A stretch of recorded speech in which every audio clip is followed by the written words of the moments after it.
From inside Ralph Engelstad Arena, it's time for North Dakota Hockey with Brad Berry. I'm your host, Dan Hammer. On tonight's show, Coach Berry will walk us through the highlights as his team swept Miami to improve to 4-0 in the NCHC. Nick Schmaltz's line is dynamic. They score a lot, but we'll tell you about another national category, an important one that they are leaders in. And it should be a doozy of a weekend as North Dakota heads to St. Cloud State. We'll preview that later in the show as well. North Dakota swept Miami 6-2 and 4-3 in overtime this past weekend. Coach, good to be back with you again. Congratulations on the sweep. Two very different games, same outcome, wins for your team. Yeah, no, it was a great learning lesson for our guys this weekend. I thought obviously Friday night that was a dynamic game in itself, but we grew as a team on Saturday, coming from behind twice to win the game. A lot of common denominators in the two games, even though they were different games and how the games finished. And one of those common denominators was something you shared with us a week ago on the show, and that's how do we take advantage of the number of pucks we're getting to the net. You talked about layers of traffic. Yeah. Your team really executed that well this weekend. Well, I thought, the whole week of practice we had a mindset of getting our guy in front of the net and then having a secondary layer for a rebound opportunity. And I thought our guys did a great job of that this weekend. Without a doubt on both nights. We'll take a look at the highlights coming up next here on North Dakota Hockey with Brad Berry. North Dakota Hockey with Brad Berry on Midco Sports Network is presented by RydellCars.com, Sue Shop at Ralph Engelstad Arena, and Hot Spring Spas and Pool Tables too. The first home NCHC series for North Dakota this past weekend, hosting Miami. Coach, let's take a look at Friday night's highlights here, and another common theme that we're seeing develop with your hockey team. Game after game, a good start, and your players coming into Friday said, we wanted to take this game in 5-minute segments, period to period.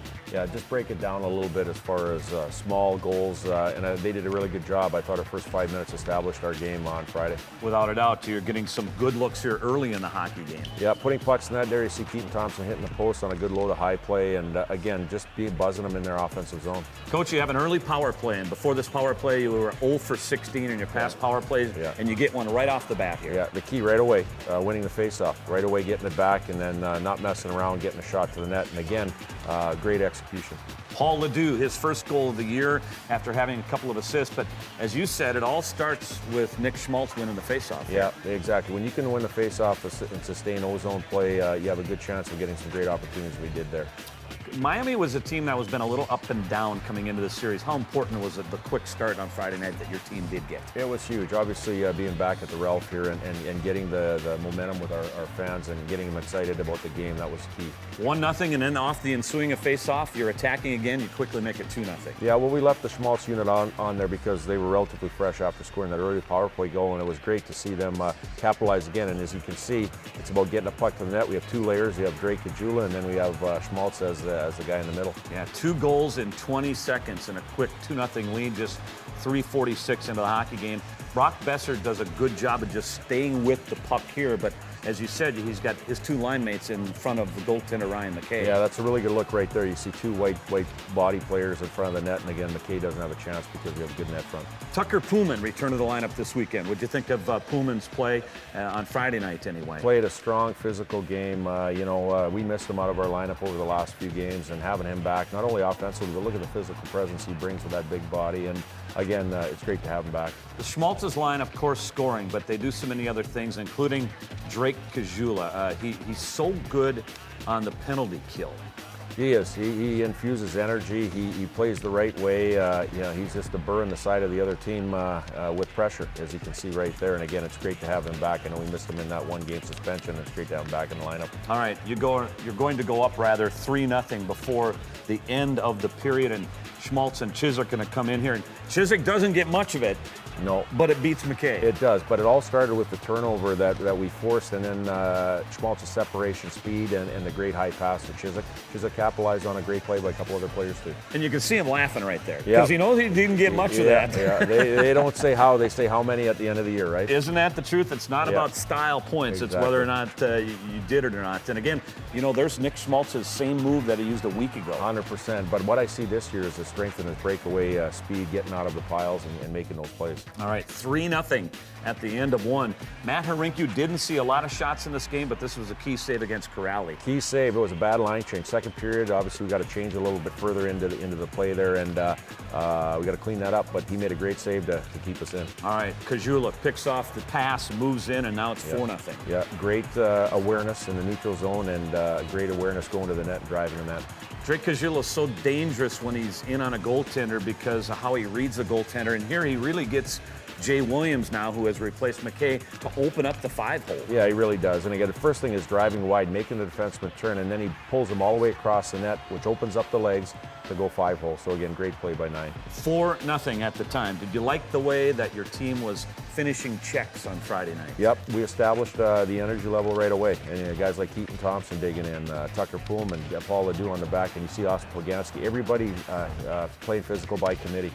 All right, you talk about traffic in front of the net and layers in front of the net, and it's going to be the reason why you make it 5-0 here, because Troy Stetcher will throw it in front, but Rhett Gardner, deep in the slot, will redirect this puck in. And again, it's that low to high play, spreading things out, and then having a guy in front of that. We work on that. We work on those high tip plays of taking away the goalie's eyes and either going forehand, backhand tip. And it was an emphasis this past week, was it not, in practice? Absolutely, yep. We did skill work, and you can see, obviously the backhand tip there, Rhett Gardner doing a great job. Beautifully executed by Gardner, and through the 5-hole of Jay Williams. So it's 5-0 at this point as you go to the third period. Matt Harinkyu, when he did see some traffic, was handling the puck well, handling traffic, and his teammates were here too, making sure that there wasn't lingering activity in the paint area. Yeah, he made the first save, and obviously we boxed out there with Gage Osmus, and again, that's a big deal of closing, being tight in the house and making sure they don't get any second opportunities. All right, and then the play, as it's called, of the weekend, that one that left everybody buzzing in the building and nationally, really. Walk us through it as you saw it here, Coach. Well, again, just good players making great plays here, and again, the turnover in the neutral zone, we capitalized on moving the puck really quick, dispersing the puck, and just executing. And I know Dan Hammer, after it went viral, is very famous now after this play. Well, I don't know about this. The players who created the play are famous, and it was fun talking to the players because each of them had a little different variation of the story of what happened with the goal. Yeah, absolutely. And I think the very first thing that obviously Miami tried to challenge because they thought it was offside, but I thought it was a great lateral play, and again, great execution, great movement. Yeah, it was reviewed, but the play was good and a spectacular play. 6 different passes in the span of 4 seconds, and a really dominant effort by your hockey team, Coach. A 6-2 win. Here's what your players were talking about after the win. I thought our pace of play was the most important thing for us tonight. I thought our D-man really did a good job of holding lines and getting pucks to us in transition, and made plays off of that, so I thought that was really big for us.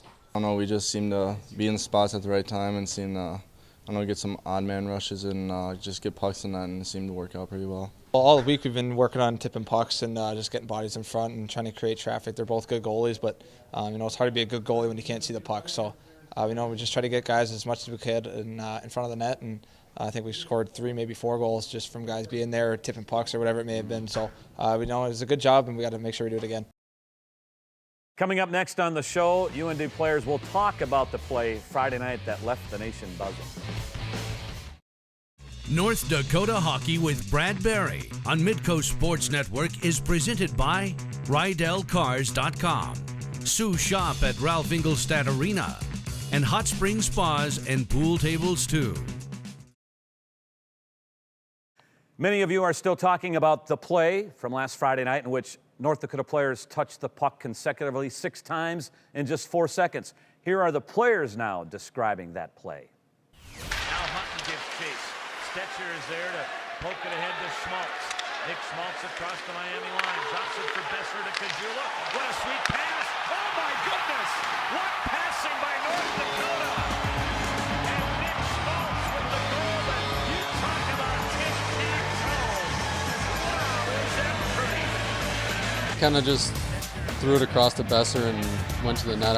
I know there was like 8 passes or whatever it was by the time it got to my stick, but yeah, it was pretty cool. I watched it up on the big screen. It was a heck of a play by everyone, and it was fun to be a part of. We just had a 3-on-2 rush, and Nicky made a great pass to Besser, and he gave me a 1-touch pass, and then I think their D-man stepped up on me, and Stetcher was joining the rush, so I just dropped it back to him, and he went through the box to Besser, and then he said he saw Schmaltzy back there the whole time, so we just easy tap, and it's hard to really describe, but it was a great goal. It was awesome for us on the ice, and I'm sure it was great for the fans to watch. Schmally just dished it to me a lot earlier than I thought, right across the blue line, and I thought it was close to offsides. It was like on the line, and then so I just dropped it to Cadge right away, and then Cadge dropped it to Stetch, and I knew Stetch saw me wide open back door, and I knew Schmally was going back door, so I passed it to him, so I was good to get his first goal there. So there's tic-tac-toe, but what do you call that? Oh, I don't know. That was one of the better plays I've had in my life. That was a lot of fun. Saturday's game, much different. Coach and I will take a look at the highlights of that game next. North Dakota Hockey with Brad Barry on Midco Sports Network is presented by RydellCars.com, Sue Shop at Ralph Ingolstadt Arena, and Hot Spring Spas and Pool Tables too. Welcome back. North Dakota finishes off Miami 6-2 on Friday night. Coach, let's take a look at Saturday night's highlights. And again, a much different game, even though you did dominate in shots on goal, 36-14. Great defensive effort from your hockey team, but a different game the way it ended. Absolutely. There was a big push from their behalf. They had a long Saturday morning, and they pushed hard. All right, and you're going to get it going here just 51 seconds into the hockey game. Again, Nick Schmaltz wins a face-off, and you're up 1-0. Yeah, another one draw. That's so key. And then again, Brock Besser in the slot with a great tip to go up 1-0. A big goal early on.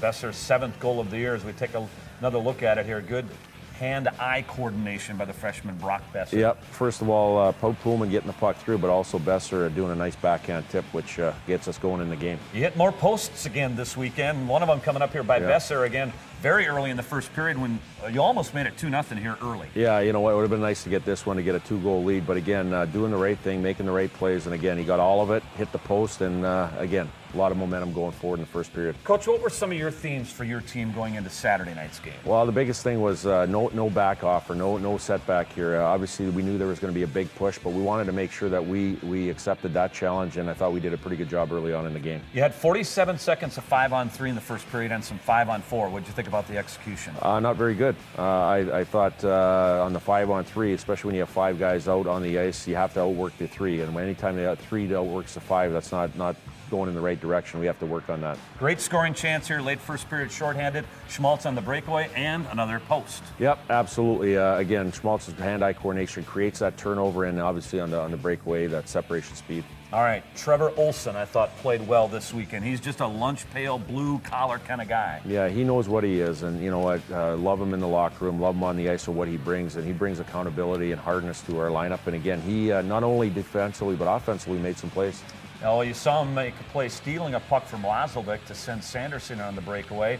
And then here, just fighting his way through bodies to create a shot. Yeah, and it started all with the self-chip. Obviously, he was going to get closed off. He chipped it. He knew he could get it back. And again, his mentality of getting a puck to the net on the wraparound. This was really a strong shift for your hockey team here.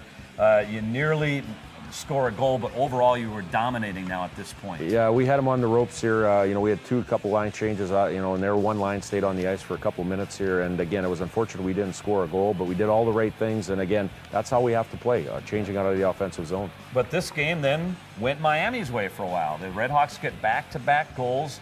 And you knew Sean Corrali at some point was going to get one, and he does get one here to put Miami up 2-1. Yeah, you know what? Here at Rosalovic making a great play going around one of our defenders, but getting to the net. And again, we usually box out on that one, and Corrali made a good play to score. 2-1 Miami after the second period. You go to the third period, and a guy who is just a menace for Miami, Drake Kajula, will be in the middle of a play here that's going to tie the hockey game. Kajula now, 11 games played against Miami, and he has 11 points. Yeah, that's something to be said about him and his mentality, too. But, we were short Bryn Chiswick. We threw him up on the Gardner line here, and, again, great play by Pogo on the wall, holding on to a puck and then going to the net with Rhett Gardner. So pretty good execution. Great execution, and Kajula does such a great job here reaching out as far as he can Yeah. to extend the pass around Taylor Richard, who had hit the ice. Yeah, and that's just on ice awareness, being a smart player and knowing that the guy was sliding and you have to get around him to make that play. And again, first of all, he separates himself by using his stick on stick and then going down, going all the way around and executing a great play. Boy, that is a beautiful play by Drake Kajula, who's playing at a high level these days. So it's 2-2. Matt Harinkyu, again, didn't see many shots, 14 shots on goal for Miami, but a key save here on Anthony Lewis to keep this game at 2-2. Yeah, they got some highly offensive, dynamic players coming in, and again, he tried to spread him open on a deke opportunity, and Matt was equal to the challenge. Was your message going into the third period on Saturday similar to a week ago Saturday? Just stay with the game plan here, guys. Well, you know what? I think it would have been easily being frustrated, and then everybody going into a shell and panicking. And again, first thing we said, no panic in our game. Let's stay with the game plan. We're going to have an opportunity here to tie this up, and again, we did. 6 minutes left in the game. Schmaltz, Besser, Kajula at work again here, and you nearly get a goal by McKay here. Yep, again, great play by Drake. Brock going to the net with a backhand. Unfortunately, we didn't score, but we capitalized later on here. You do. You extra attacker, you go to work here with 2:27 remaining is when you pulled Harinkyu, and then with 94 seconds left, you tie the hockey game. Yeah, again, doing all the right things, puck possession, getting pucks to the net, and again, great net front on the play. A lot of traffic in front of McKay, and the puck will be directed out to Nick Schmaltz, and his second goal in as many nights, and he's not going to miss on this very many times. No, he isn't. And first of all, it's nice to see him getting rewarded offensively in the goal-scoring category right now, and again, we hope that continues. Here it is. The puck deflects out to Schmaltz, and before the weekend, even though he'd been playing well, he had not scored a goal, but he gets one in each game on Saturday night. So you tie the game. The building is roaring now. How about momentum now going to overtime, Coach? Well, that's the Ralph Engelstad Arena home ice advantage. And again, anytime a team that scores late usually has momentum, and we did. And again, it came right off a face-off. Poganski doing a great job of separating the puck and making a turnover by them. And again, getting pucks to the net, whipping pucks to the net, and I don't think there's anybody better than 27. I don't think so. And here he is in the near corner from that terrible angle, but he delivers the game winner, very similar to a goal he scored in the West Regional last year, similar to a goal that he scored in the Frozen Four in Boston. Yeah, he has a mindset, and that's the way he operates in the offensive zone, just getting pucks to the net. We saw Johnny Simonson score a goal similar to this earlier this season against Bemidji. How much did you guys work on this, just on their own little time, whipping pucks to the net from bad angles? All the time. We work on offensive zone plays that reward us as far as not only scoring goals, but trying to get rebounds and making them defend. 4-3 overtime winner, the stick salute for the homestanding fans. Here's what your players were reacting about after the game. Started out with the scrum in the corner, and figured I didn't really have much of a play, so why not get it to the net and maybe a lucky bounce. But shots, it's always good to shoot it. So walk me through your game-tying goal there with the extra attacker as you saw it. Kind of was just lingering around the middle of the ice, kind of just waiting for loose pucks, and I don't know what happened, scramble in front and just popped on my stick, and I was fortunate to be there and put it home. It's just tough to overcome 2 1-goal leads late in the third, and just that we got through that explains our team pretty well. We have a lot of character in that room, and we have a lot of fight. it just shows the maturity of our team, even though we have a lot of young guys, pretty mature, and we just never give up in that room. A weekend sweep for North Dakota, improving to 4-0-0 in the NCHC. Coming up next, a date with St. Cloud State, also unbeaten in the league. North Dakota Hockey with Brad Barry on Midco Sports Network is presented by RydellCars.com, Sue Shop at Ralph Engelstad Arena, and Hot Spring Spas and Pool Tables too.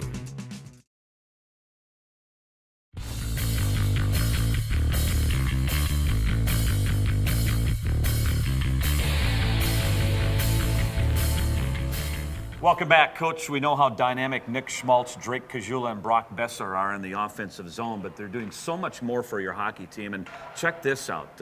Nick Schmaltz leads the nation in plus-minus with plus 16. Kajula is second in the nation, and Brock Besser is fourth. That says a lot right there about how they're playing. Yeah, you know what? First thing that comes to mind is their offensive ability. Again, that's undoubted. But when you have those numbers, that tells you that they're working defensively, too, in their end of the rink. And again, that says a lot about those three, their mentality. mentality. And they're taking a lot of pride in both ends of the rink. Yeah, absolutely. And again, they're working. That tells you they're working. And again, not only that line, but I think all the 3 other lines are getting a lot of mileage out of them too. All right, here we go to St. Cloud State. Always interesting when you play the Huskies. These are the top 2 scoring teams in the league, 8 of the top 15 individual scores. So I suppose we're going to have a couple 2-1 games. Well, you never know, but all I know is, we're up for a challenge this weekend. We're playing on the big rink in St. Cloud. They have a lot of good players in their lineup. We have to make sure we're ready and prepared, and we have to have a great week of practice. So we're looking forward to the challenge. And you'll get over to the Olympic size rink here at the Ralph and spend a lot of time there this week? Yeah, absolutely. It changes the dynamic of the way we want to forecheck or play our neutral zone play. And again, we want to make sure that we're ready to go when we get into that place. It does change, as you said, some ways you do things compared to playing here at the Ralph. It does, for forwards and defensemen, as far as defensemen taking the rush, but also to the goaltenders as far as them accepting shots on entries. Again, that's different angles, wider angles for shots coming to the net now. So again, everybody will benefit from a week of practice there. They're scoring a bunch, but you take a look at Charlie Lindgren. He's leading the league in goals against average. Yeah, very good goaltender, experienced goaltender. Yeah. Again, we're going to have to make it tough on him as far as getting pucks and bodies to the net. And again, puck possession will be a big deal. All right, Paul Ledoux was injured this past weekend. Any idea when you'll get him back? Tough to say. We'll look at it today, but knowing Paul's mentality, I'm sure he's ready to play the Huskies. Yeah, he'll want to play at St. Cloud State if he can this weekend. Absolutely. Coach, good luck at St. Cloud State. We'll review the games next week here on the show. And we want to remind you that you'll be able to see Saturday night's game, North Dakota and St. Cloud State, live on Midco Sports Network, Saturday night at 7. We'll see you next week here on the show.